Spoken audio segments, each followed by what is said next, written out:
thechairshot.com. Always use your head. The following is brought to you by the Social Suplex Podcast Network. Warning. The Outsider's Edge contains strong opinions, unconventional views, and contrarian stances. Listen, if you dare. Hey, yo!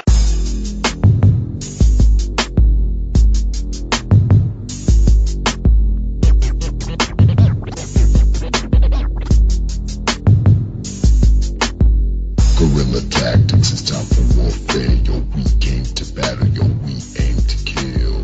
What's going on, everybody? I'd like to thank you for listening to another episode of The Outsider's Edge. It's your boy, once again, Rance, aka Ray Cash, and I am here after a very busy Survivor Series weekend. First, let me introduce my brother-in-arms, my Golden Lovers brethren, Mr. Kyle Morris. What's happening, man? How you doing? Good evening. Happy Thanksgiving to all of our folks out there in listener land. It is a good holiday. That's what I'll call it. Good holiday. Well, you had, it was right there for you. You could have said glorious. It was right there for you. Yeah, but I mean, I don't want to give face Bobby Roode any kind of credit. He turned Or just Bobby Roode in general. You mean future tag team champion Bobby Roode. And That's by gross. the way, on Raw, where the tag team division is so trash they couldn't even beat SmackDown. well, that's a good point. Yeah, because the only team that Raw lost on was the tag teams. But I know you guys heard another voice. Yes, the forgotten prodigal son is back. He's returned.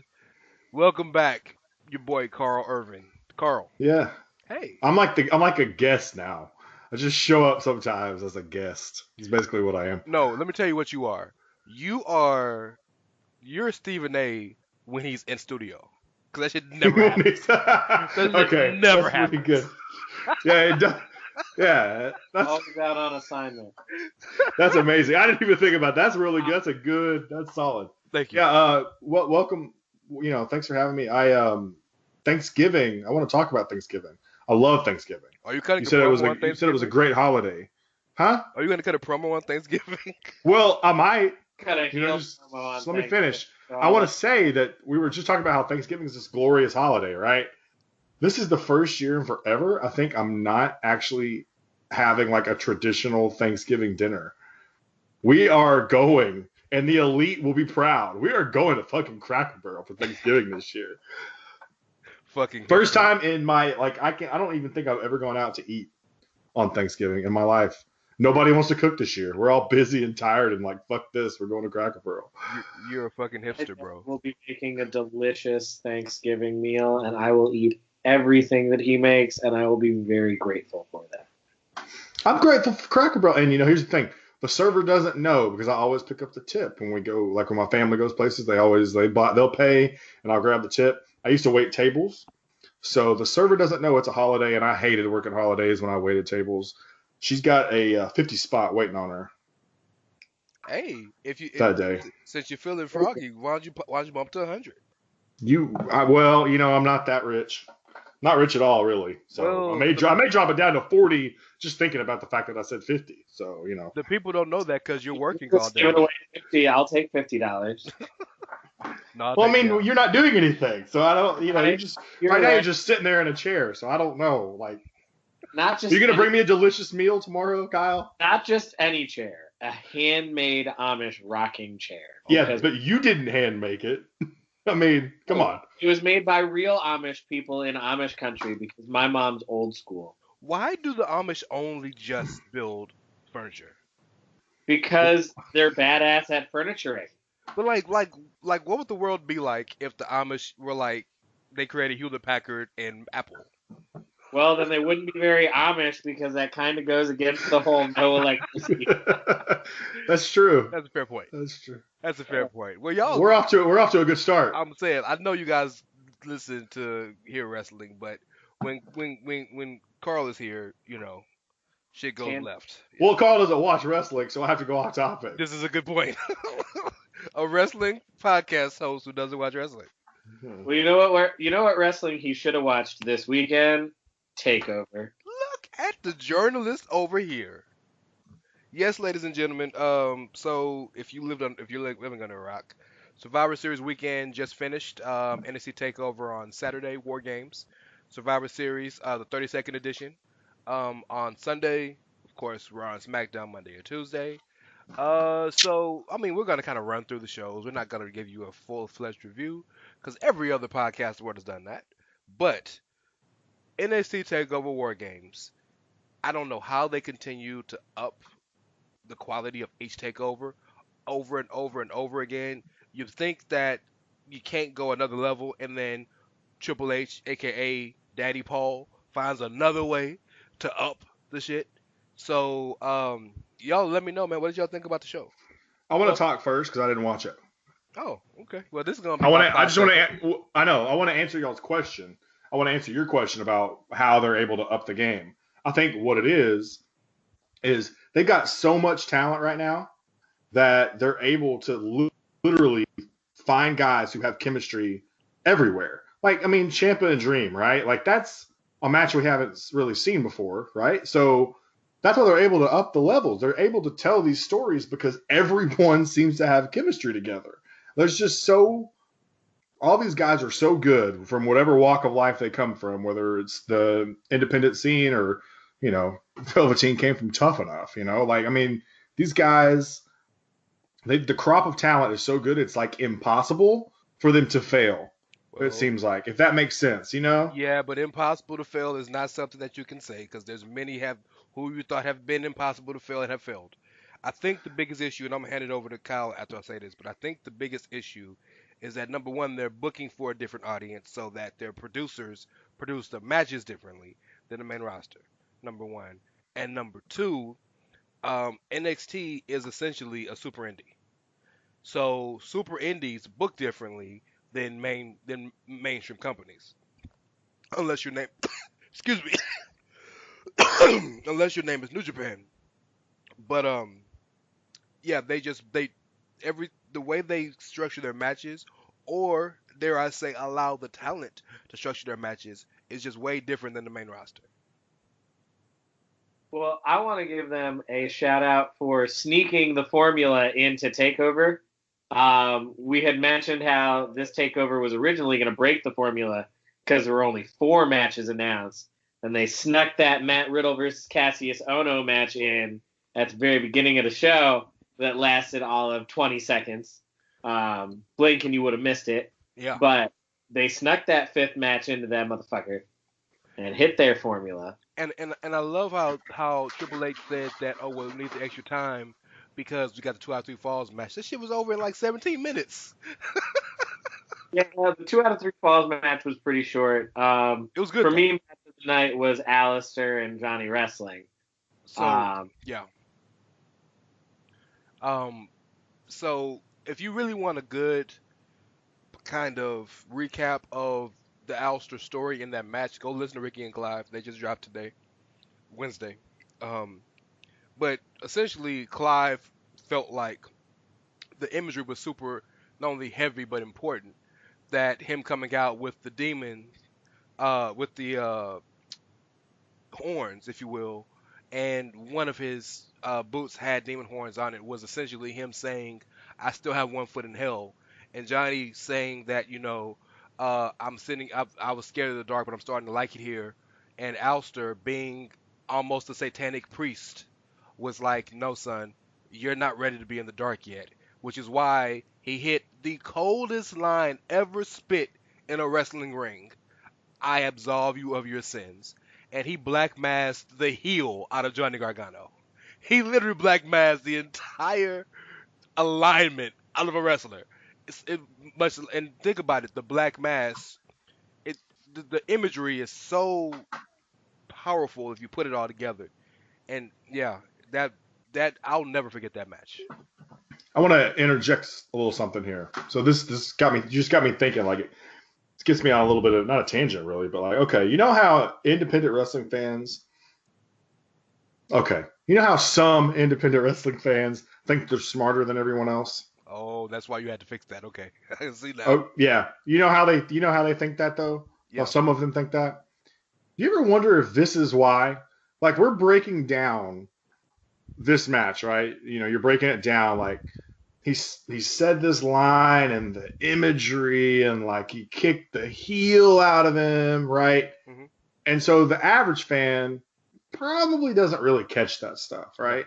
Not And at I all. think that's why independent fans think they're so damn smart, is because they see this and they're like, oh, the message. Look at the message. You know what I mean? And I think maybe that's what gives them that willingness, or that I don't know what the right word is, but that want Mm-hmm. to when someone who's a casual just says one thing, they're like, oh, blah, blah, blah, blah, blah, and just start rattling on about whatever the case may be, and why they make shit on like an average fan for not being a real fan, quote unquote, or whatever. I don't know, like it's just a connection that like when you said that, it kind of clicked in my head. Yeah, I'm sure that plays a part, but also let's just say diehards, not independent fans, but diehards. I think it's more of a diehard thing. We look for that shit. Right, We're looking for the extra little piece. You know what I mean? right. You feel me? Like Kyle, like when we see, especially like, so you're notorious for explaining New Japan feuds to me, and how even though they don't have any episodic way to follow storylines, you have to look at the little subtleties in the matches, before the matches, after the matches, in the press conference, in the entrance, like the little subtleties, and or in the match they'll do a little spot or something that, and that's not something that a regular fan would think of, but because we're diehards, we look for that shit. You know what I mean?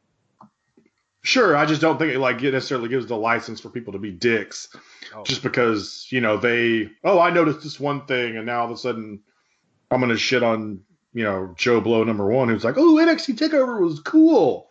Like, I mean, that's just kind of something that got me thinking about just now. So But, already, but Carl, I'm smarter than them, and my opinion matters more. I know that's my whole point. That's what I'm saying. I just wish there weren't so many smart fans out there that are dicks, because like it hurts the community as a whole when like you come at people with that whole like, I know more than you about this, that, and the other. It's cool to know shit, just don't like put yourself on a pedestal. That's all I'm saying. I think that thought process jumped the shark when we thought we knew more than the actual fucking wrestlers who wrestle. Right. That's No, that's when it fair. jumped the shark. Cause People who do that shit drive me fucking nuts. yeah, Like, you only know so much. Stop armchair quarterbacking. yeah, the spot you did was wrong here. You should have done this, bitch. I did the spot. What are you talking about? Um, uh, yeah, but Aleister Black, Johnny Gargano was not only tremendously powerful from a story perspective, but as one of the hardest hit. That might be the best striking WWE match in years, maybe ever, because the striking was impeccable. It was brutal. It was dangerous. I felt like I needed to take a few Advils after the match because I was hurting just watching them. There's a part where Johnny Gargano does a dive, and this was his second dive of the match, and Aleister catches him with a flying knee as he's diving, and there is no way to catch that shit. That's straight knee on jaw, and like, whew. Yeah. So you think that's the best match of the night, Kyle? Yeah, for me, that was my match of the night. Nothing against the War Games match, but like, I don't know. I thought that match was the most story driven and the most clean. Well, tell me how you feel about War Games, because the new War Games with the top being off, and they went back to the original rules in that it's alternating guys and not the whole team, since it's 4-on-4. But with the top being off and allowing for a lot of high flying, even though that's where the business is now. A lot of older fans who watch the old school um, War Games, like in the 80s and shit, kind of got issues with it. What did you think? I don't have issues with that. My thing with War Games is kind of my same thing with like Hell in a Cell and a lot of the other like more hardcore gimmick matches is you they're not allowed to be super hardcore anymore. And I'm not saying that they should be like beating the shit out of each other the way that they did 20 years ago, because like we know enough now about how fucking bad that is for your long-term health that I understand why they don't allow that, but it takes away a lot of the impact of some of these gimmicky matches, in my opinion. And once again, I will say that I was not impressed with the utilization of both rings. They could have utilized both rings better. I think they did a damn good job of it as compared to last year. Oh, they did Especially- better than last year for sure. Especially, that. So I'm clearly you guys know this, but I'm big on imagery, right? The shit matters, the shit you remember, moments. That moment where Team Face is on one side and the Undisputed Era is on the other, and they all stand up and they like start walking towards each other. That's some shit that's gonna be played back on every replay until the end of time. Like that was awesome. Spot. That was a great spot. Can you imagine Pete Dunne wrestled that entire match with a broken bone in his foot? Fucking crazy, man. I mean, Pete Dunne's a badass. I don't know why this surprises you. I know everybody else is gonna be like, "Oh, Ricochet is their favorite person from Team Face," but nah, man, Bruiserweight, all the way. Bruiserweight is yes. For me, I like Bruiserweight more than Ricochet, but Hanson, I think, might have been the MVP of that match. I told you he would be. You did. Listen You called back that to the early. show. I told you he would be. Warbeard Hanson is a badass. He is the nimblest big man they got right now. 300-pounder doing springboards and shit. Like it doesn't make any sense. Like Moving around like a cruiserweight. the second he got into the ring, like maybe 2 minutes afterwards, he was the second guy to come in for Team Face. He did a minute's worth of running clotheslines into the corners. Like a minute's worth, not slowing down. And to start the match was almost 45 minutes. Yep. You know what I mean? So, Anybody who's seen War Machine in any of the other companies that they've worked in is not surprised by that. No. Hanson was badass. Yes, they proved themselves, and they will be getting a tag title shot again soon, I imagine. The first time I saw War Raiders, Yeah. Was at like some random ass indie show. You And were I there? remember they were this one was in Oklahoma City. And they were wrestling the Hardy Boys. When Matt was still in TNA. And I was Broken World Tour. Yeah, and so I remember thinking, like, who the fuck are these guys? Like, I've never seen them before. These guys are incredible. Like, even working with the stiff-ass Hardy Boys who, like, can barely move anymore. You know what I mean? I was thoroughly impressed. So, yeah, I kind of had a feeling as soon as they got called to jump ship to WWE that they were going to be pretty special anyway. So, I know a lot of people don't really see it. Seems like a lot of people aren't as here for them as I thought they might be, though. Well, there was a lot of... So, wrestling fans are a lot like indie music fans in that they want... If their band ever gets the big contract, they want them to be who they were when they were indie, right? Oh yeah, okay. War Machine had to change a little bit. First one was the name to War Raiders pissed a lot of people off, even though it's the most simple change ever. You know, It's just copyright thing, y'all. that's all it is. Yes, and I mean, and again, War Machine is a copyrighted name with Marvel. He's a superhero, so like. It would have been hard to kind of copyright that to sell merch. There's also some connotations with that dude who beat up. Don't start that. So I don't because I had me and Peter Rosenberg were like fighting back to back. Oh yeah, no, I'm not like that might also factor into your decision to change your name, you know. Possibly. I want to talk about Ciampa Dream for a second, but I have to mention that Io Shirai is amazing. This chick did first and foremost, she jumped to the top rope, then did a full such a smooth little transition up to the top. Yes, and went to the top and did a full moonsault in skinny jeans and heels. Saw that picture. Like, amazing picture. If you haven't seen it, the picture is perfect because she's like when she flips and she's vertical. Yeah, it's like War and Games in between. Like she's in between it. And you can see the board up there, you know, the whatever you want to call that, Titantron thing or whatever. It's amazing. So I told y'all that it was gonna be Team 4 Horsewomen versus Team Japan. I was wrong. It's not Team Japan. It's Team Oceania.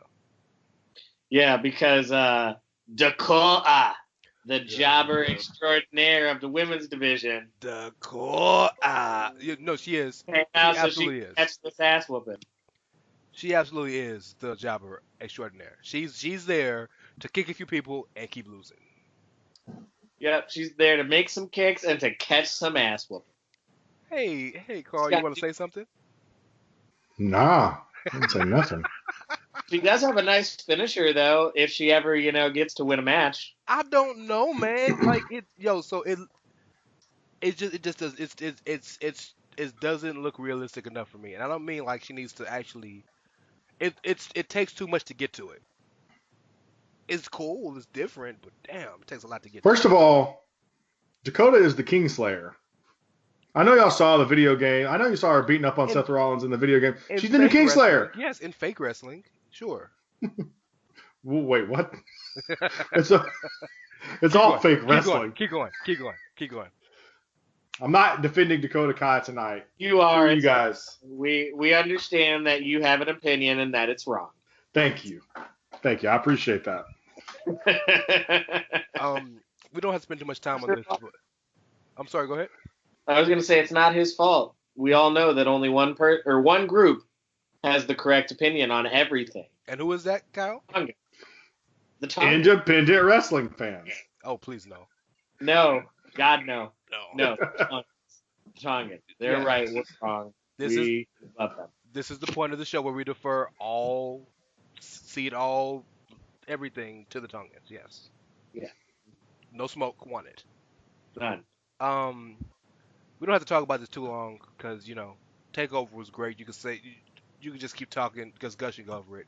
But I do want to talk about a little bit about Ciampa and Dream. And just little things in that match. We all know Velveteen Dream was a star. We know that. But I love the little fact that take away all the Hogan stuff, which we know why he does that. That's a big troll to the dude. But he did a Triple H Arn Anderson Spinebuster. He did a Shawn Michaels Kip Up. He did the ring post figure 4 like Bret Hart. He did the real figure 4 in the ring like Ric Flair. He did the top rope double axe handle to the floor like Savage.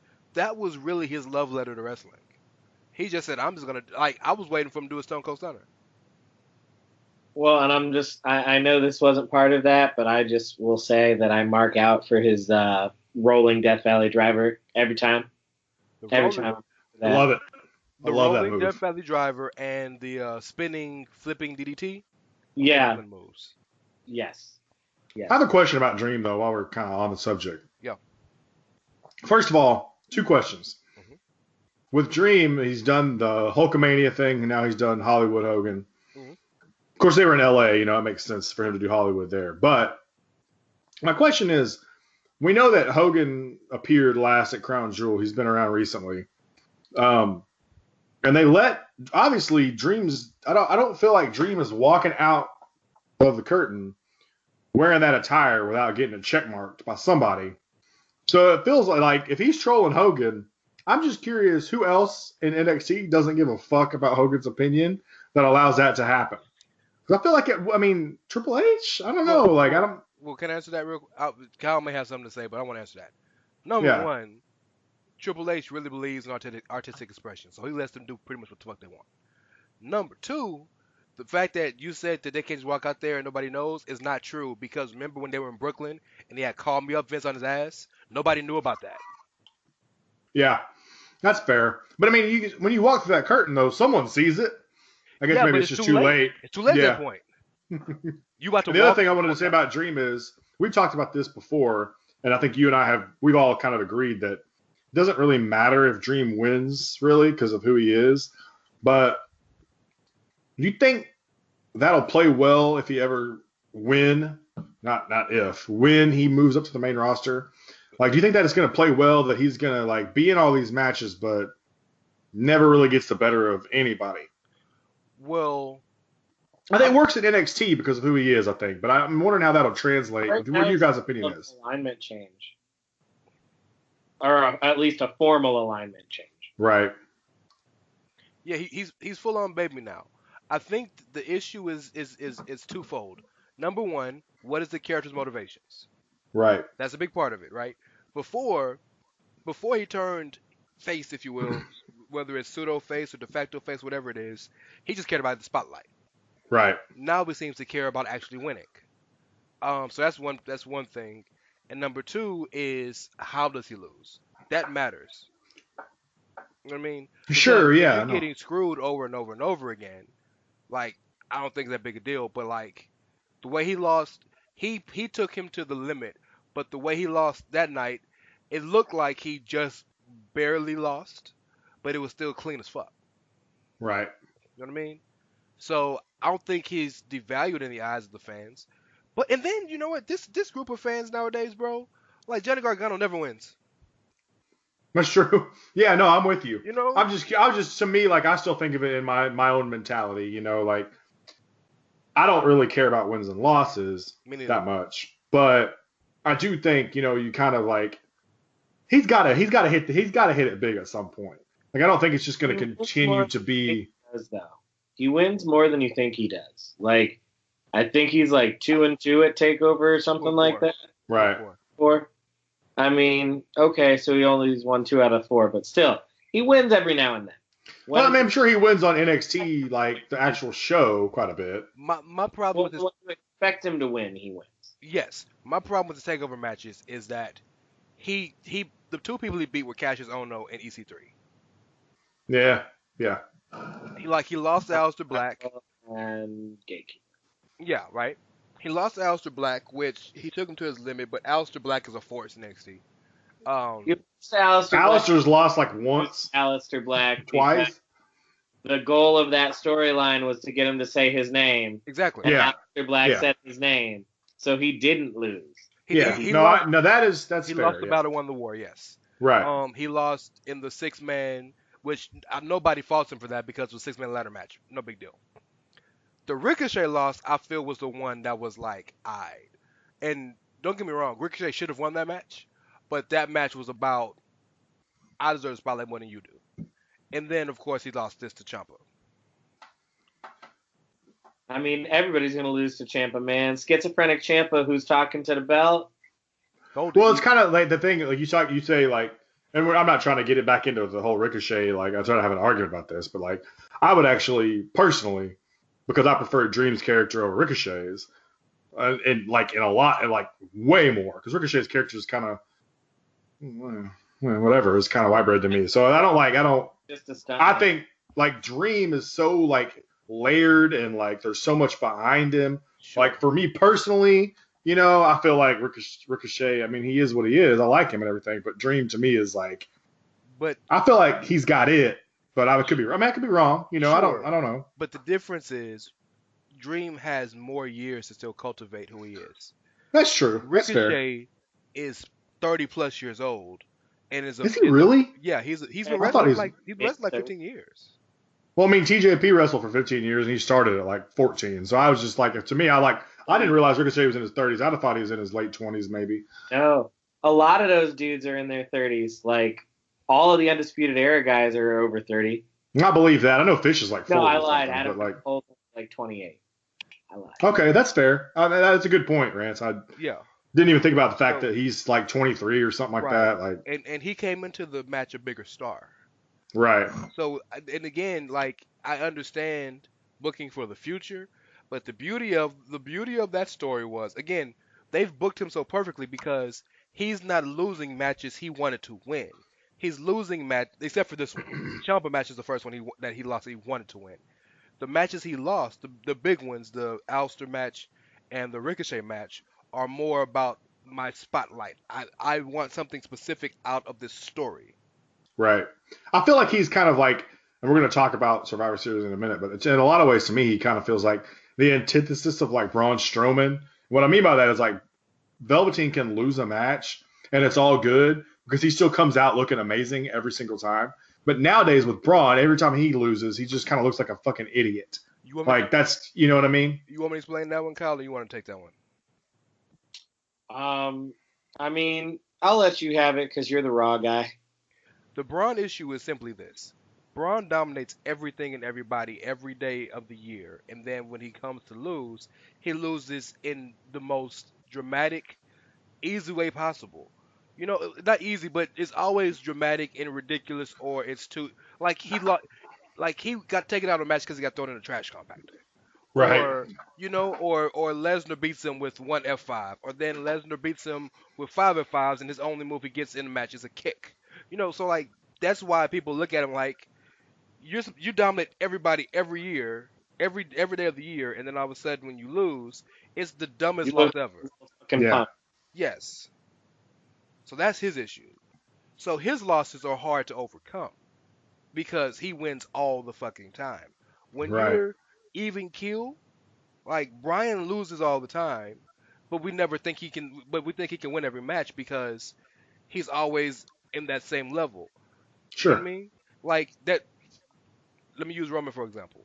Roman, not pay per view, but like on regular TV, rarely ever lost. Right? So that meant any Oh loss yeah. he took mattered. Right? But the losses he takes, they mattered because he's not losing in ridiculous ways. He's just Right. getting beat by somebody's best night. Braun's losing in ridiculous, stupid ass ways. Right. Yeah. Enough to annoy us. Enough to annoy him out. If I was Braun Strowman, I'd be pissed.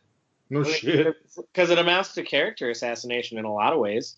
And the fact it's a testament to how over he really is that his character isn't wrecked. And I'm not one of Yet. those guys. You've never. No, I don't think it'll ever be wrecked because it's over, and because he'll do a street. He'll flip a chair, he'll flip a table, or he'll pull down the Titantron, or he'll flip over the arena. He'll do something crazy. Well, I do think he's going to get his eventually anyway. I just don't like we've talked about this ad nauseum that they had a chance to strike when the iron is hot. We're not going to go there. Like he'll be okay, we think. Yeah. We don't really have to go through all the Survivor Series. We need to talk about these main matches though. I'll give both of you guys something to talk about because Mr. Morris is he sits at the throne of Queen Rebecca, and I worship at the altar of Rebecca Quinn. yes, and Mr. Irvin, he sits at the throne of Miss Flair. The actual queen.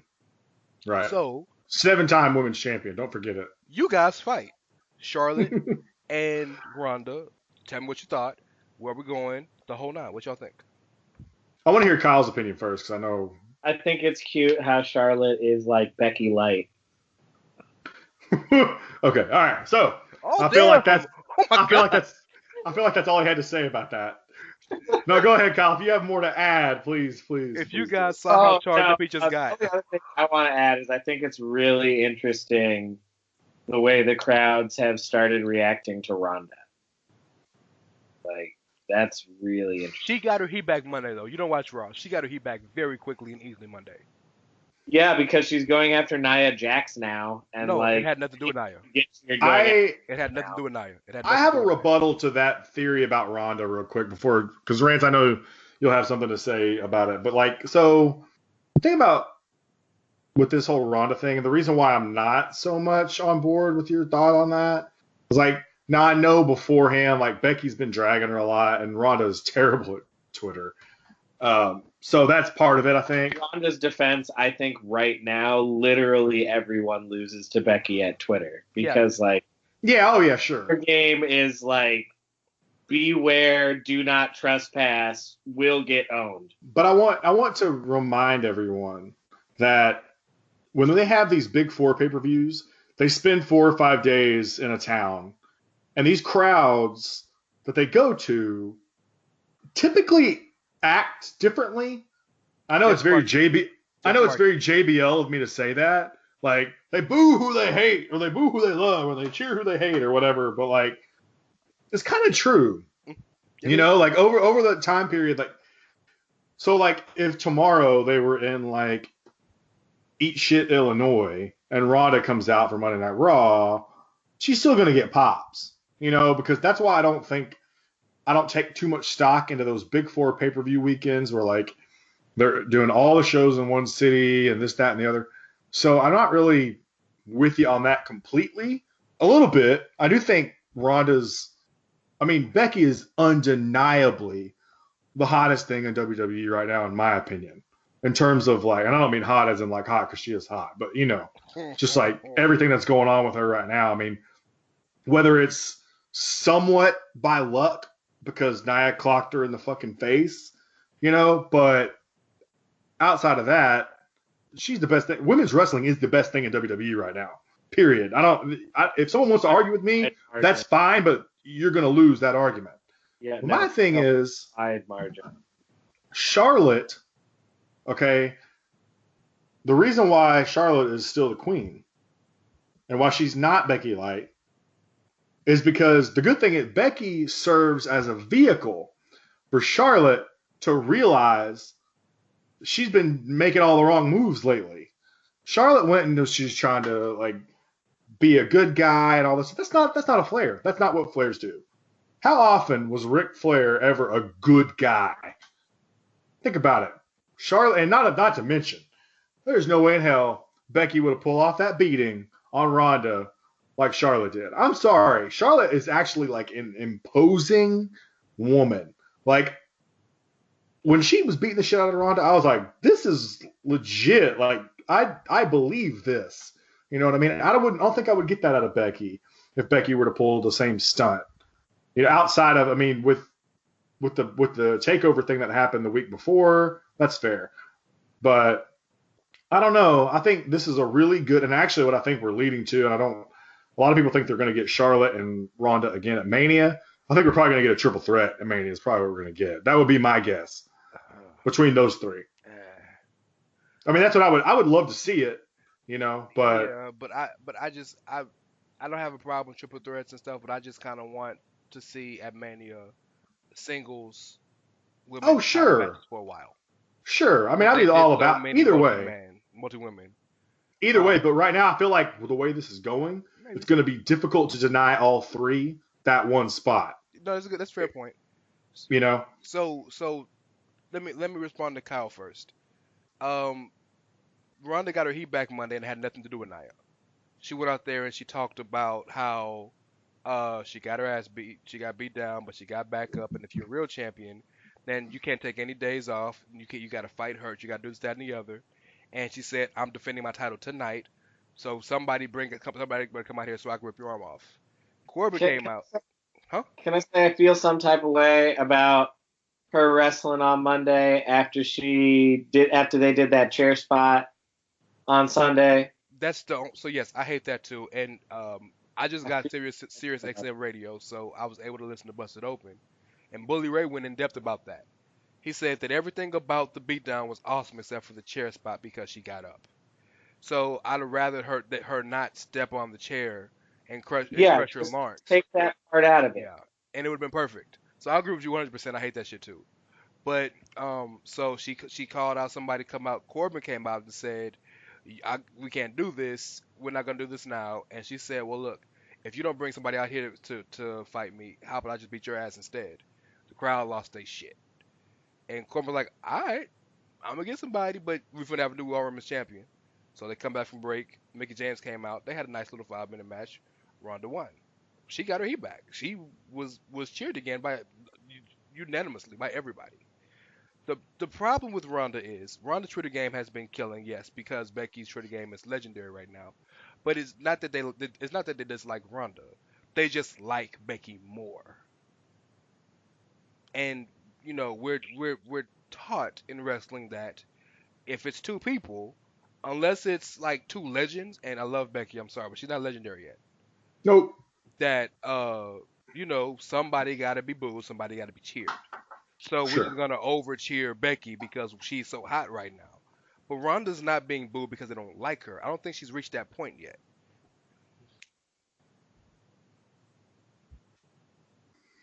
Okay. There's no rebuttal. I'm just curious. I was waiting. No, I mean I agree with that 100%. I think one thing that is fair to like. Fair enough. What's that?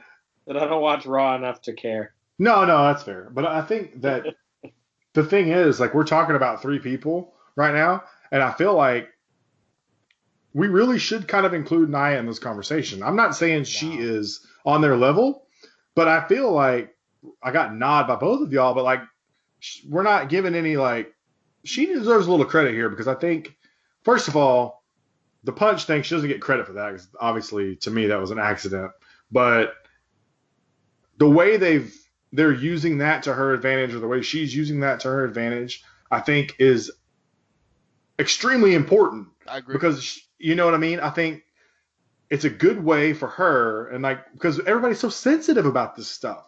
we've talked about this kind of thing before. Like everyone's like, it feels like, why are y'all so sensitive about this? Like they don't realize this is like the best thing that could have happened for Nia, and in a lot of ways, it's the best thing that happened for Charlotte because if Becky doesn't get caught in the face, Charlotte stays the lame ass, whatever she is, doesn't get this opportunity to do what she did on Sunday.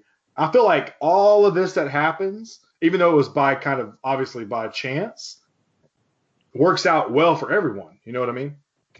Well, first and foremost, Nia is not going to get mentioned because at the end of the day, she's not going to be a part of this feud.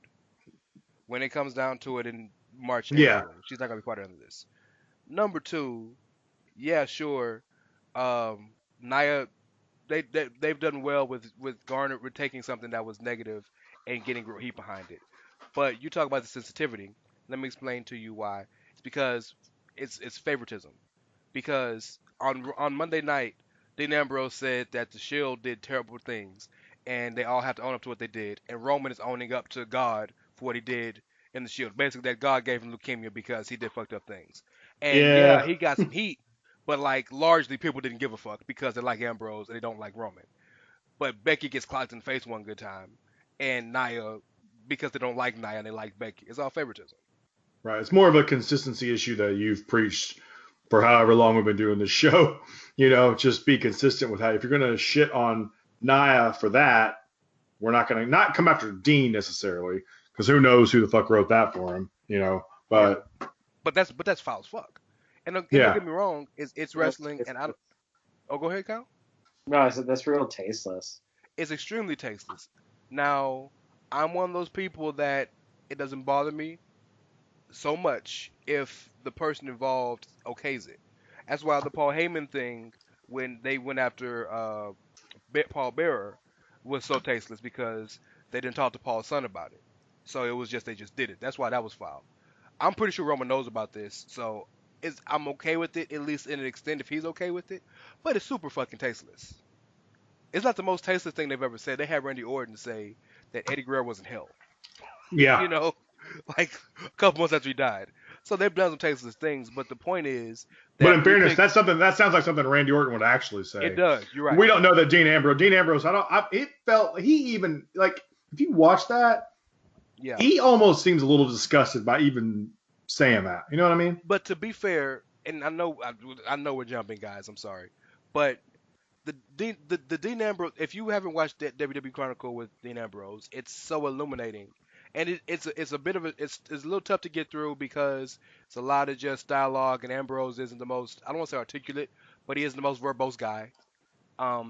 He's an introvert. He's very introverted in real life. John Moxley, John Good is introverted, but it's so illuminating to see how he thinks about things, even if this is in somewhat kayfabe. How the character thinks about things and how he feels about stuff. But I feel like everything he's doing, he doesn't agree with everything he's doing, but he feels compelled to do it. Right. Most interesting thing for me right now with those two is the beef between Corey Graves and Renee Young. When Graves grills her about, Renee, what do you know? Where is he? Where is he? What do you mean you don't know? You know more than you're telling us. But see, I'm okay with that, but I don't really like when they get announcers involved in the storylines that much. I mean, I get why they're doing it because Renee's married to him, but I just don't get into that much. Here's the only issue I have with it. I think Kyle will agree with me. I hate to be this guy, but it feels a little sexist because it's pillow talk. You know what I mean? Like they wouldn't grill. So if it was Naomi having a real ass beef with any Charlotte, they wouldn't be like, hey Jimmy Uso, what's wrong with your wife? Right. Yeah. You know? And that's the only issue that I have with it because it feels like it's well, you're a woman, you need to tell us what's going on with your husband. And not only that, they've actually, like, it's a good example because with Jimmy and Naomi, we know they're married and we know Renee and Dean are married too, but they play up Jimmy and Naomi's marriage more on TV than they really do Renee and Dean They're up a until couple in this point. kayfabe. Yeah, they're a couple in kayfabe too. If that makes sense, they haven't really played that up until now. Like all of a sudden it's like, hey Renee, what do you know? It's like that's kind of weird. The first time they ever played it up was when Miz was talking shit to them and Dean came and beat his ass. Right, yeah. Where she slapped Renee slapped Miz in the face. Yeah. I don't know. It's just kind of like I feel like they play up Naomi and Jimmy a lot more as a couple, and that's why I think your point is valid because it's like all of a sudden we're like, oh, we're gonna grill Renee all of a sudden, and like I don't know that everybody's necessarily privy to that. Well, there were a couple. I don't necessarily disagree, but again, I don't watch Raw consistently, so like it's the little things that entertain me. Yeah, there are couples in kayfabe. There's couples in real life. Jimmy and Naomi have been on screen together as a couple. Right. Rusev and Lana are on screen together as a couple. Right? You know what I'm saying? Like there are couples. Miz and Maurice. Like if you want to go, Brie and Brian when they were together, Cena and Nikki. Like there are couples together on screen, and then like there are Roe and Sarah Logan will never be on TV together. They're not a couple in real life. Right. They're a couple in kayfabe. You know what I'm saying? Ty Dillinger and Peyton Royce. Exactly. It's never been announced on TV, so they're not a couple on kayfabe. So for all we know, we're meant to believe that Peyton and Billy are together. Right. And we've been all over the world today. Do y'all want to talk It's about my anything fault. else? Survivor? Okay, It's my fault. Okay, because I mean, if we're being perfectly honest, Raw and SmackDown were both kind of meh this week. They were reset shows. They were essentially reset shows. I do like the fact that, and we can talk about Bryan and Lesnar for a second if y'all want to, but I do think it's funny that Daniel Bryan's heel turn was explained as I was in the hyperbaric chamber and all of a sudden I got all my mind back and now I realize that I should be evil. It can't just be. It couldn't just be that Daniel Bryan's an asshole because he's a vegan or was a vegan. I love beets. That's all you had to say. We know you love beets. Everyone else hates them. You're a heel now. The end. Like he could have just done that. But really, Daniel Bryan's promo was him turning into Smeagol. That's what it was. Referring to himself in the third fucking person, clutching the title and like talking to it. This motherfucker was turning into Smeagol from Lord of the Rings. Actually, what I want to talk about though, like, I mean, that's all good and dandy. I actually do want to talk about that Bryan and Lesnar match. This is one of the only matches I watched. I know you weren't because I had no interest in it. So, and honestly, you guys get on me about how like I don't watch this, that, and the other, and it's unfortunate and it's hard. I think it's a little unfortunate that you didn't watch that match because I think if you watch it, what's interesting about that match, and I don't know. I want when Brock Lesnar dies, if I outlive him, when he dies, I hope he donates his brain to science because you always hear about Lesnar, like when Lesnar gives a shit about a match, he's one of the best in the world. He's one of the best, period. And I have spent countless minutes, hours on this show shitting on Brock Lesnar, and this is one of those instances where I can't because of course Brock Lesnar was going to win. Like, if you're actually upset, no offense, I don't know if you're upset about it, Kyle. No. But if you're like... Kyle's issue is he doesn't give a fuck about either one of them right now. So he just... And I love both of you guys very much, so I accept who you are. But I hate that aspect about both of you guys. If Kyle doesn't care about something, he's just not interested enough to watch it. I hate that. Right. But well, here's the thing. I don't care about Bryan or Brock either, but I watched that match. Watch it, or would you rather I watch it and then bitch about how much I hate it? I'd rather you watch it and bitch about how much you hate it, because if you watch the match, no matter how much you want to bitch, you'd see that it was a tremendous match. And that's my point, because I don't care about Brock. Y'all know that, and Bryan is not really. Mind. Things are a lot better than you expected it to be. Was so well done, and I think. It makes me wonder why I talk about donating Lesnar's brain to science is why does he care so much about Bryan? Does he care about that match because Bryan wanted that match so badly for a while or whatever? It's like a dream match of his. Because he didn't give any fucks in like matches against Braun Strowman, guys like that. I thought he enjoyed working with Joe. I thought you could he let Joe get some shit in. That's true. Maybe it is just Braun. Maybe he just doesn't like Braun. Maybe not. But the thing is, the thing that match is so perfect because in no world are you thinking Bryan is going to beat Brock Lesnar. Of course not. But the way the match was structured so that he could have a shot was really, really good. I just thought it was perfect. And so it makes me just wonder about Brock Lesnar sometimes. It's like, I hate you because you're not here that much, and Paul Heyman cuts the same fucking promo all the time, and you don't say shit. But then you have this match against Daniel Bryan, and all of a sudden I'm like, damn, if we got this Brock Lesnar like every time, and even if it was only once every couple months, if we got this Brock Lesnar, I would be so on board with the Brock Lesnar title reign. You know what it reminds me of? What's that? And I hope this is a fair analogy. It's probably not. It's probably off in some way. Somebody's gonna say that, but Lesnar likes fighting smaller people because he can bump for him and they can bump for him. Sure. Right. It reminds me of Undertaker, like in the middle of his career, because Taker always was made to fight all the giants and had to be the bumper. Yeah. Taker's best matches are with guys smaller than him. Sure. Mysterio and Guerrero and Angle and Michaels, and even to an extent Triple H, because Undertaker essentially is, this is gonna sound crazy as shit, a 7-foot cruiserweight, right? Undertaker, in a lot of ways, yeah. Undertaker's the best thing about him as a wrestler was he was so much more agile and nimble than he should be for a 6'10", 320-pound dude. Absolutely. Which is why those matches are so great. So I feel like with Brock, when he has to fight a bigger guy, it has to be power Brock, and I got to do this and do that. But when he wrestles AJ, when he wrestles Bryan, and he truly respects those people as wrestlers and people, and I think he really does like those guys. Like he'll bump his ass off for him. Like when he hit the Busiaku knee, like he flew across the damn ring. Yeah. Well, the whole thing is, I mean, when Bryan was hitting those kicks while he was just down on the ground, and Bryan hits that one kick in the face, and that second kick in the face, Brock sold it like he just got hit with a brick. And I'm like, all right, like. And can we say this? And Rick is gonna hate this. I'm sorry. When he gives a fuck, we've admitted that he's one of the best in the world. But Brock Lesnar is easily one of the 3 best sellers in wrestling. I would not disagree with you at all. He sells everything like he got shot. Yeah, he does. I don't disagree, and that's the thing.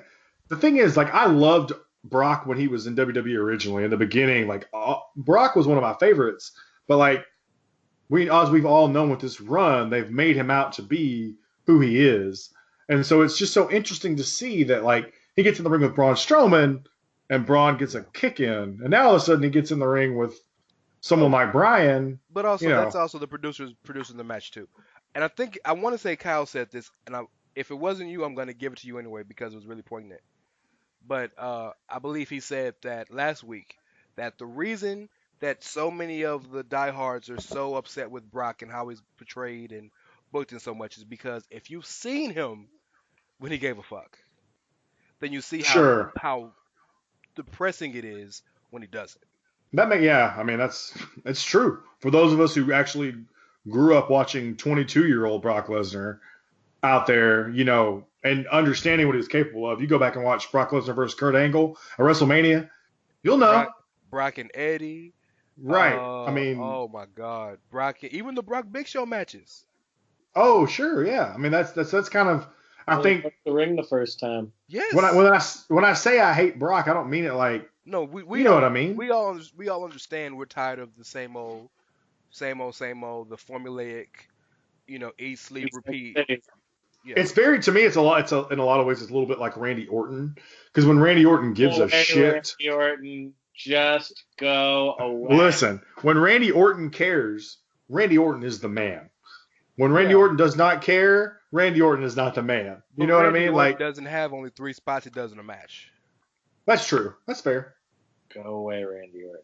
Literally. Listen, Randy Orton hit a sweet RKO on Tuesday. That was beautiful. And I ain't hear nothing about it. You're right. That was a really sweet spot. But you know what? Randy and Ray and Jeff can all take their geriatric asses the fuck off my TV. I'm not going to get after Ray like that because he looks pretty fucking good right now. Give it to Mania. Randy and Ray can both still go, but I have no use for either of them in 2018. Now, Jeff Hardy, he got to go. Someone's got to put him in a coffin and deliver his ass to the wrestling gods. I'm done. Are you saying that he needs to be deleted? I wish. No, I'm saying that Jeff has literally slowly faded away and should classify himself as obsolete. Obsolete? Very good. Well done. Him and the Big Show both like that's what I'm saying. Like Randy and Ray can both still go, but like those guys, I've got no use for them, and I don't like the way that they're like clogging up the mid card of SmackDown. Let me ask you this, just a quick question then, because I find this interesting. What are your thoughts? And I don't know your thoughts on everybody, Kyle. We don't talk very much. We should talk more. Holler at me whenever you want to. Y'all have But those numbers. I'm just saying. listen. Okay, is there a reason why? I'm just curious. I'm gonna pick your brain a little bit. Is there a reason why Randy and Ray bother you so much? Like it's to the point where you have no use for them? What is it about them? Randy in particular. Okay, it's 2018. Randy has been a consistent part of the card since like 2003. Right. And for a good portion of that, he was headlining every fucking show. Sure. So answer me this though. I'm just fatigued on Randy Orton, and I get that. No care to see him at all in any capacity in the ring. But is that Randy's fault? I'm not saying it's Randy's fault. I've never once said fuck Randy Orton as a human being. I mean, I'm not here for his MAGA shit. Right. Right. But like, no, it's not Randy's fault. I just want the younger generation to have that spot on the card. So what are your thoughts about like someone like AJ Styles, who's 40-ish, and he's consistently been the WWE champ for the last year and a half? So first of all, if you listened to our show, Karl, I don't. you would know. I know you can just say that because I don't. I've been out here in these streets talking about AJ need to drop the title. So like that's number one.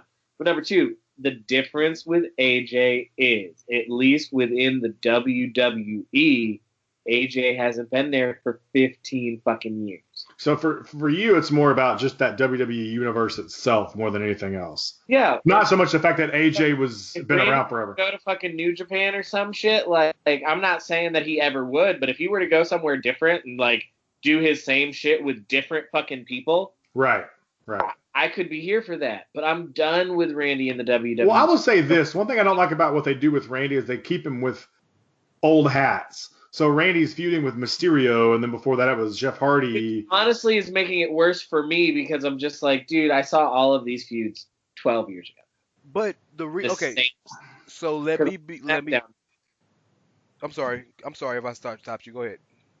No, I was just saying, like, I saw all of these feuds right now on SmackDown in 2009 because I'm a SmackDown mark. Right. I've been a SmackDown mark since the first brand split. So for me, I'm just like, oh, so we're just completely rehashing 2009. So maybe if they ran Randy with different people that were more like younger in it. Randy. No. Okay. So it didn't matter what they do with Randy. They could run Randy versus Johnny Gargano or Aleister Black or Ciampa, and you're not here for it. Wouldn't care. Done with Randy. That makes me sad because I'd be here for that. But go ahead. I understand what you're getting at. So let me say this and be Rance in how I always am. Let me defend Randy in just this one instance. This current heel iteration of him right now, I love what he's doing because he essentially is erasing everything that makes all of the fan favorites them. He tried to literally erase Jeff's face paint and his charismatic enigma persona. He was sick of Ty Dillinger doing the 10 chant, so he broke his fingers. He took the mask off of Ray. He's trying to eliminate all of the positive things of all the faces and make them R-Truth. I don't know, dog. Maybe he's gonna give him a book and teach him how to teach him. I was gonna say how to read. That's racist. That'd be Floyd Mayweather, not R-Truth. Come on. Character of himself. Like, let's be real. I think I hadn't really given that much thought to the way Randy was kind of erasing people. So what you're saying is, if we finally get a good long AJ Styles Randy Orton feud, he's gonna cut AJ's hair, right? Essentially, that fucking soccer mom haircut. Essentially, that might be what he goes after. Yeah. Come so full circle, he's the legend killer again. He is. He's come so full circle. He's the legend killer again. The thing is, all of the people from his generation are legends now. And he is. So how are you the legend killer when you're the legend? So you legend kill the other legend so you can be the only legend. It's like Survivor. I like Randy Orton still. I don't like Randy Orton. I like Randy Orton in WWE. Kyle, isn't that a Greek mythology thing where like didn't one of the gods kill all the other gods because he wanted to be the only one alive or something? Bro, in Greek mythology, all the gods have killed all the other gods at least once or twice. Are you talking about Greek mythology or Marvel? Like it's all the same shit. First I mean, and foremost, both. I don't like the way you said Marvel. Okay, Hear what I I like the way said. you said that. So, well, you know what? I think this is a good time to go off on a quick tangent and cede the floor to my golden lovers brethren, Kyle, by bringing us to everybody's favorite segment. Watch Karl shit on a Ring of Honor. So the latest in the sad story of Ring of Honor is that even more of their talent are being courted by the WWE. Specifically, it's being reported now that ACH is pretty much a lock to sign with the WWE and go to NXT. And then there are also some rumors that Silas Young, the last real man, might also be interested in signing with WWE when his contract expires at the end of the year. When you couple that with the reports about some of the trademarking being done by members of the elite that seem to point to them potentially starting their own company when their deals all expire at the end of the year. And Ring of Honor has become the geek squad of wrestling. Like, this company is such a fucking dumpster fire, and I don't even know how to fix it at this point. Are you talking about TNA? No, Ring of Honor. I'm kidding, because you said dumpster fire, so I automatically go to TNA. No, but here's the sad thing.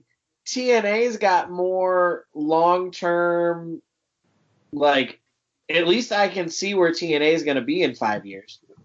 I don't know what the fuck Ring of Honor's doing this time next year. They're going to be the same. TNA's going to be the same place they've been in for the last decade. TNA is the cockroach of wrestling. Not paying their employees, I guess. No, they pay them now. No, they pay them. Keep them. They pay the Canadian money. Nice. What's that exchange rate? I'll go look it up real quick. Hey, they getting paid. Like, Ring of Honor is just...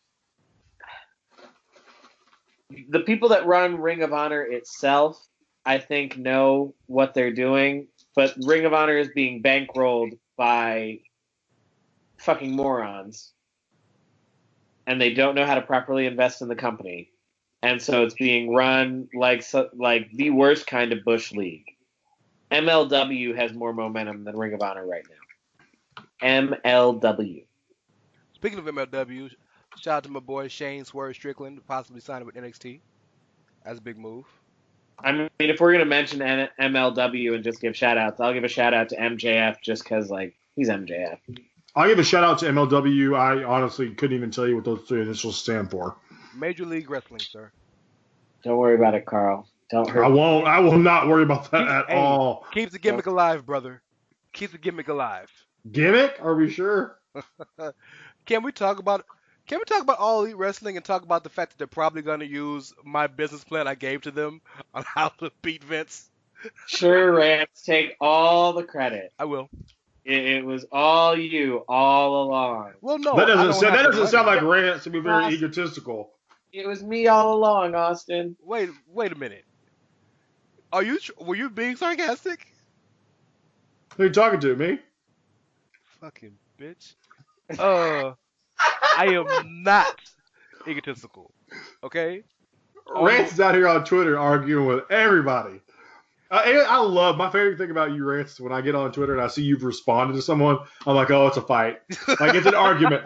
Like, I don't even, like, you tweet something, like it's just you tweeting, fine. But when I see that you've replied to someone, I'm like, oh, he's arguing with someone. Rance never responds to anybody. It's like, you know what? That's a great point, brother. It's always something else. But if it's a great point, I don't have to say it's a great point. I give him the good old like. Well, sometimes we need to hear it. I don't think it's we. I think it's you. It is. I wish you would say more nice things to me. Okay. Karl, are you asking us to give you more positive affirmation?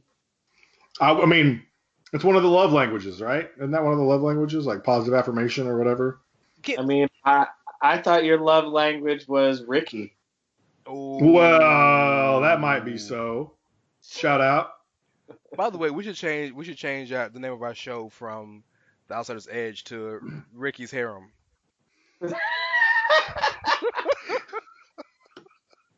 Um, I want to talk about the All Elite Wrestling, but I want to talk about The what? that's the name of the company essentially, All Elite Wrestling. Oh, the Young Bucks and Yeah, but I want blah to talk blah. about what you're talking about. What you were talking about, the argument, quote unquote, I had.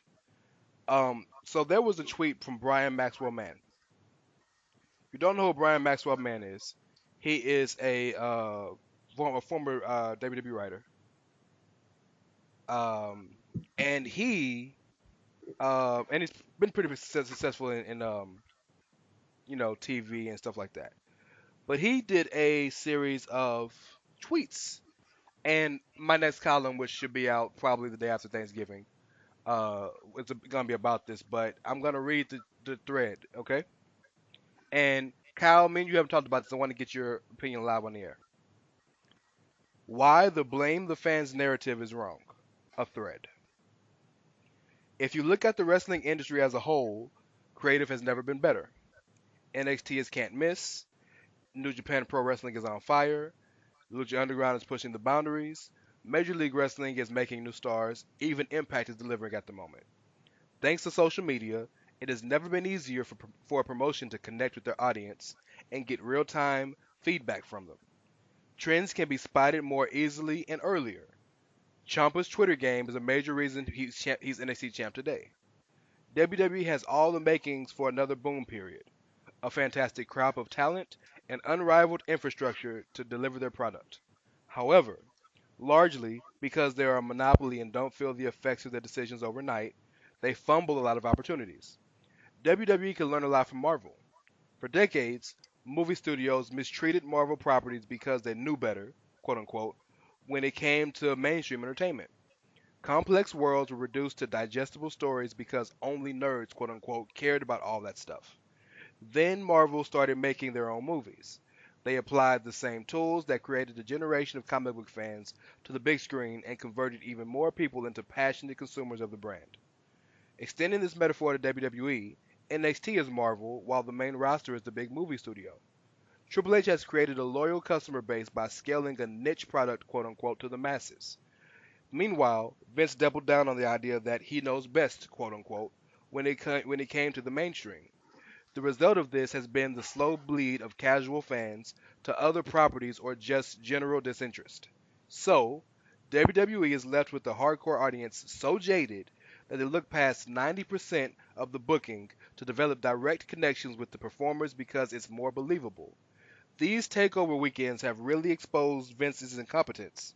Two shows, same building, same audience, and same production. One gets over and one doesn't. Keep that in mind next time someone says, quote unquote, blame the fans these days. TLDR, real talk conclusion, blaming the fans for rejecting a product they do not like is some Russo shit, and you'd hope a publicly traded multinational company will be above that. That's real heavy on hyperbole. Yep. Like real heavy on hyperbole. Because a lot of those companies aren't as can't miss as he's making them out to be. Absolutely. That's number one.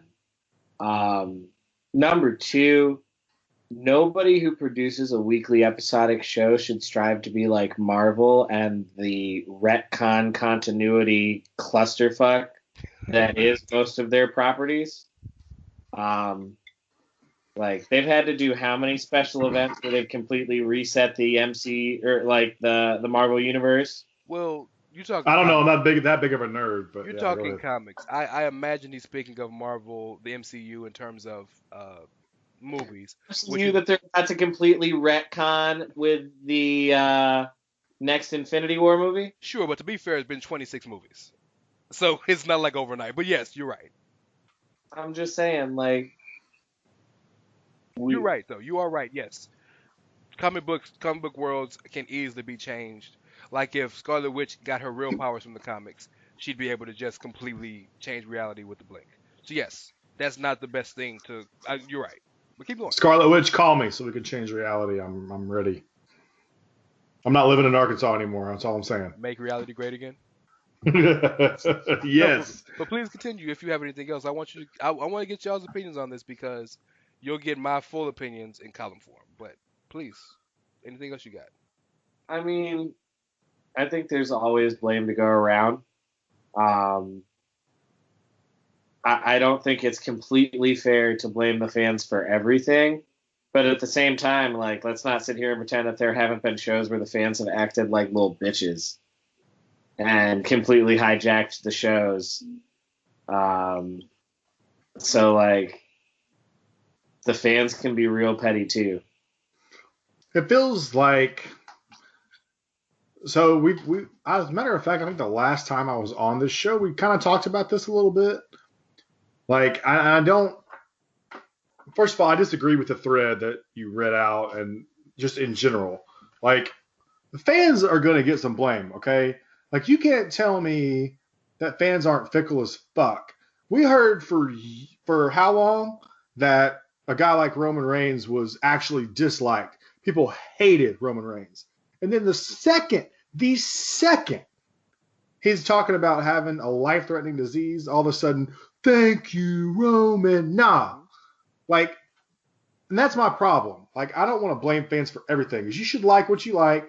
I get it. You paid a ticket. You pay for the ticket. Enjoy yourself. If you want to chant some shit, I don't care. Don't be like Enzo Amore and come out in disguise and, like, Talk about of the week, Enzo Amore. Fuck that. Yeah, but what I'm getting at is, like, if you're not causing a ruckus and you're just having fun, I go to shows and I boo shit and cheer for shit and have a good time, but I don't. As far as the cheers and stuff go, it's fine. You bought the ticket, fine, do your thing. However, don't be mad when you were a part of the movement that chanted for the clock when Seth Rollins finally got his big match that everybody wanted to see. He was the main event, and all of a sudden you're going every 30 seconds. Do that and have fun doing that. I can live with that, but don't turn around the next day and be mad when they are like, oh, well, maybe we shouldn't go with Seth Rollins now. You know what I mean? So it's very 50-50. I think there's a little bit of a line there. Like, you can't blame the fans for everything. That's ridiculous. But you can definitely get after them for some things because they're fickle. Shayna Baszler said it the other day. The fans are fickle. They don't.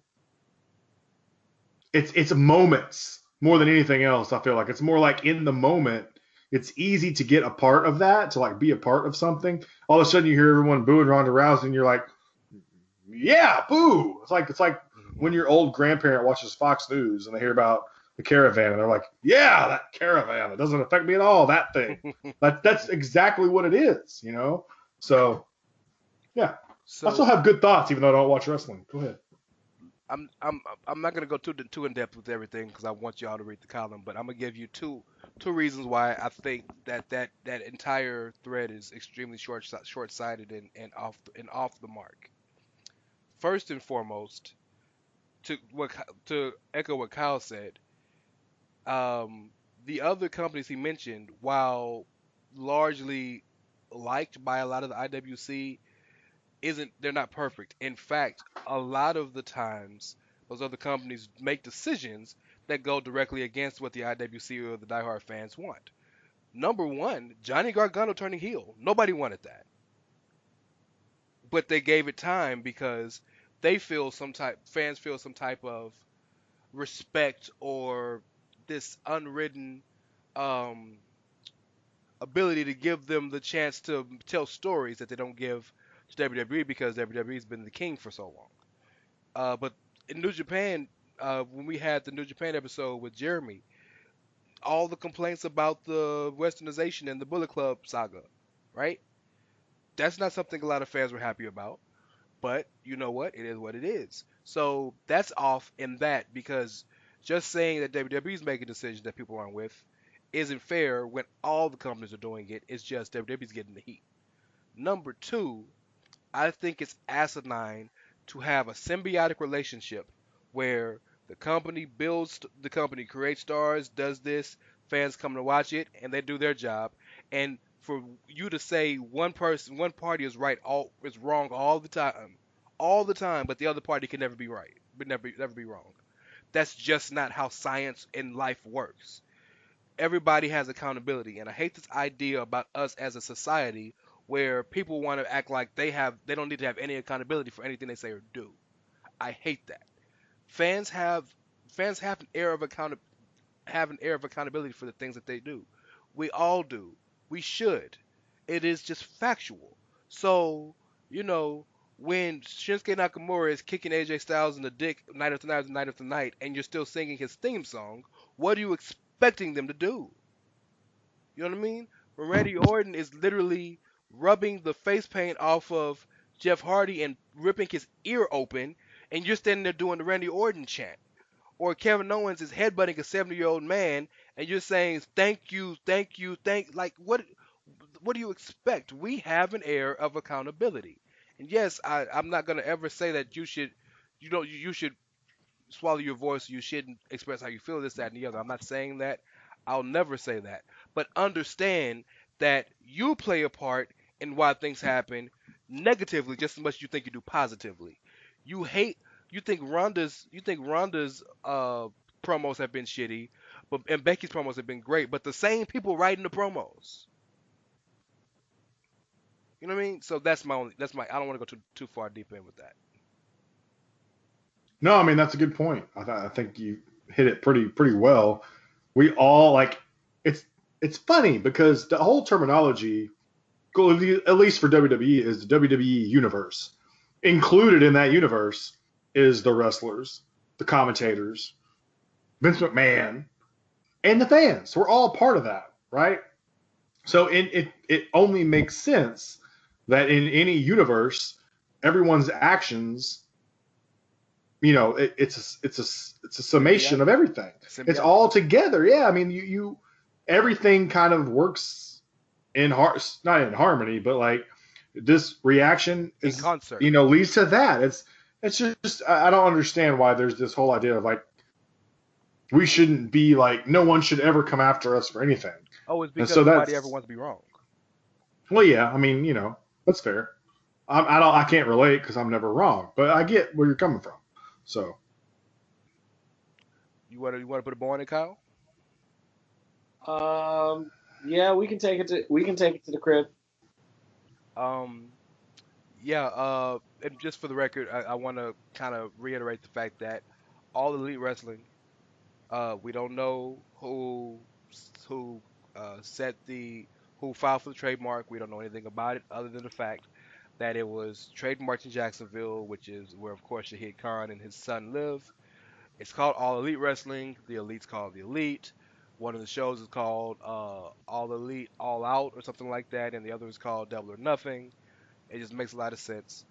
That is a potential game changer, positive or negative, if it happens. That's a billionaire joining forces with essentially the hottest group in wrestling, and Chris Jericho, who is Chris Jericho, a legend. So, yeah, as we know more, we'll talk about that more. But there's nothing really to talk about yet. I just wanted to kind of announce it. But, yeah, man, y'all got anything else you want to talk about before we get here? Maybe the upcoming show that we're going to have pretty soon.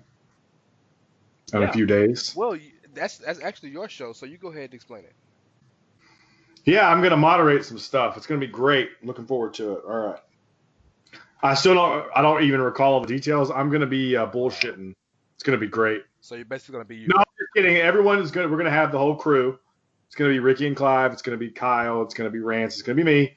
And everyone is going to basically have their own brand and essentially do the state of each brand. And we're going to talk about that and kind of just whoever has 205 Live is going to have to talk about why their brand is best. So good luck with that shit.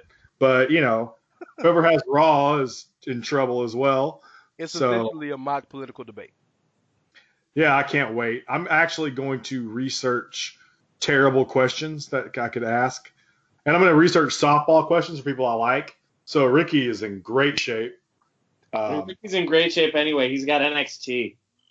That's true. Yeah, that's true. I guess we could tell you guys right now, but I have Raw. Kyle has Ooh. SmackDown. Obviously have SmackDown. Yeah. Ricky has NXT, and because he's Mr. 205, Clive has 205. Essentially, the Americans are getting the shaft on this one because they're in trouble. Especially Rance. He's in trouble. Come on, now. Okay. Although, I'll say this, 205 Live is just, nah. Like, there's no, like... Their general manager is getting AOPP chance. It's a good thing that I'm not judging because I wouldn't even listen to 205 Live's arguments, probably. Y'all tripping. I truly believe that 205 could win this thing. But y'all know me very well enough to know, and I hate this, but this is true. I was about to say something really disparaging. I'm a really good debater. Yeah, you're good. The problem is you don't have Roman Reigns anymore. Okay. So you're in trouble. That's fine. And I don't even think you can stand for the Raw Tag Division. You'll see Friday. You bet to champion the Lucha Booties? Bet to champion for the Lucha Booties? Yo, if it's to win something, hell yeah. I'm looking forward to it because I know Rance is like looking at Raw and he's like, God damn it. I gotta defend these motherfuckers. Like, I did talk a lot about Drew McIntyre, I think, and that may be it. I did have a couple facepalm moments when I was thinking about this, yes.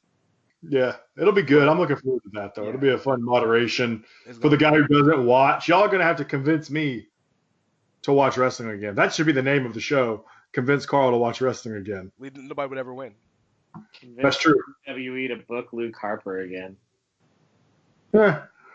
We needed someone to just defend like just the women's division. That's it. The women of wrestling. I mean, if we just talked the women's division, we would have more fun because the women's division's got all the best shit right now. Yeah. Maybe next year we'll do divisions instead of shows. That might be just something different. Anyways, that's good. I'm looking forward to that. It's going to be fun. 2019, the year tag teams matter again. Yeah. Good luck. Shout out to the homie Greg DeMarco for his hashtag he's doing, Save Tag Team Wrestling. I saw that. Save Tag Team Wrestling. Oh, gosh. Breaking my heart with the tag team wrestling. It has ebbs and flows. You were just waiting on another transcendent tag team to kind of wait till the Undisputed Era gets called up, and then it's going to be a different game. I hope so. Well, yeah, we got here then. Kyle, tell them where they can find you, brother. Find me on Twitter at Dr. S'mores. Carlton. Was that it? That was quick. Find me on Twitter at Outsider Curvin. I tweet about things that I don't care about. Fuck you, Rance. Nah, that's okay. This column coming out in the next 5 years. You know what? I've decided to stop that gimmick because it's never fucking happening, fellas. Like, if I ever write a column, I'll actually say it. I'm like, I wrote one. I swear to God, it's there. Here's the link. I'll do the dots and the backslashes and all the. Nobody's gonna believe it. Nope. They're gonna think they're getting rickrolled. Nobody's gonna believe it. I'll get 2 views. You and Kyle. Well, does my view count? Go because we would be checking to make sure that it's actually there. True, and then you guys could verify to everyone else that it exists. And I don't see this link; it's real. And I don't know that my view will count because normally I'm your proofreader, so I don't know if my view will count. That's true. You can follow me at It's Ray Cash, RAY's Mysterio, CASH as in dollars.